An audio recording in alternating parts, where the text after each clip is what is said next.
பிதாவாகிய தேவனும் நானும் சேம்ன்ட்டார். அவனுக்கு வந்தது கோபம் பாருங்கள். ஏன்னா பிதாவும் நீ எப்படி சேம்னு சொல்லலாம்? நீ ஒரு சாதாரண மனுஷன், எனக்கு தெரியாதா? மரியாளின் வயிற்றில் பிறந்தவனி நீ தேவனுக்கு சமமாக உன்னை சொல்லிக்கொள்ளலாமா? தேவ தூஷணம், அதான் பிரச்சனை. அப்படி யூதர்கள் மறுபடியும் அவருடைய கல் எறியும்படி கல்லுகளை மறுபடியும் இருக்குது. அப்போனா ஏற்கனவே கல் எடுத்தாங்க, ஒரு தடவை கீழே போட வச்சிடறாரு பாருங்க பேசிய. சரியா நாள் ஏசு எனக்கு ரொம்ப பிடிக்குது. அவன் கல் எடுக்கவும் தாடிக்கிறான்னு எதிர்க்கான், எடுக்க வச்சவன் திருப்பி கீழே போய் அப்படி தான் எடுத்தானு. ஒரு தடவை ஒரு பெண்ணை கொண்டாந்தானு, கல்லறியும் மோசே கல்லறிய சொன்னார்.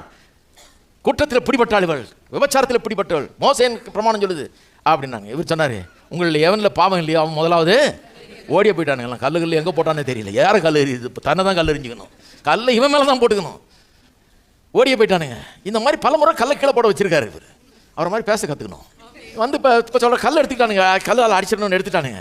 எடுத்தோன்னு சொல்கிறார் ஏசு அவர்களை நோக்கி 32, நான் என் பிதாவினாலே அநேக நற்கிரிகளை உங்களுக்கு காண்பித்தேன், அவைகள் எந்த கிரியை நிமித்தம் என் மேல் கல்லறிகிறீர்கள் என்றார். ஏன் கல்லறிகிறீங்க?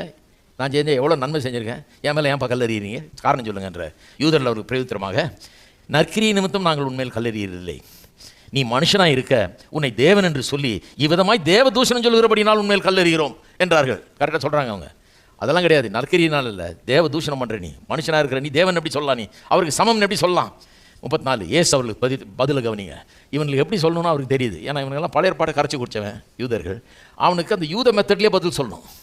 இவனுக்கு பல நியாயம் பேசினா வழங்காது. இவனுக்கு பைபிள்லேருந்து பேசினா தான் அவனுக்கு வழங்கும். பழைய பாட்டிலேருந்து பேசணும், நியாய பிரமாணத்துலேருந்து பேசணும், பழைய பாட்டு புஸ்தகங்கள்லேருந்து பேசணும். அப்போ அவன் மதிப்பான், அதை இல்லைன்னா மதிக்கவே மாட்டான். அப்போ சொல்கிறேன், தேவர்களாக இருக்கிறீர்கள் என்று நான் சொன்னேன் என்பதாய் உங்கள் வேதத்தில் எழுதி. அதாவது உங்களுடைய முற்பிதாக்கள் இடத்துல தேவனே அவர்களை பார்த்து, உங்களுடைய முற்பிதாக்களை பார்த்து தேவர்களாக இருக்கிறீர்கள்னு சொன்னார்.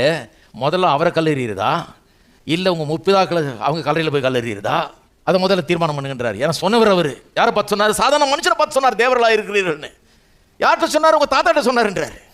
அவர்களை தேவர்கள்னாரு தெரியுமா உனக்குன்றாரு. பதிலே சொல்ல முடியல பாருங்க அவனால் எழுதியிருக்க.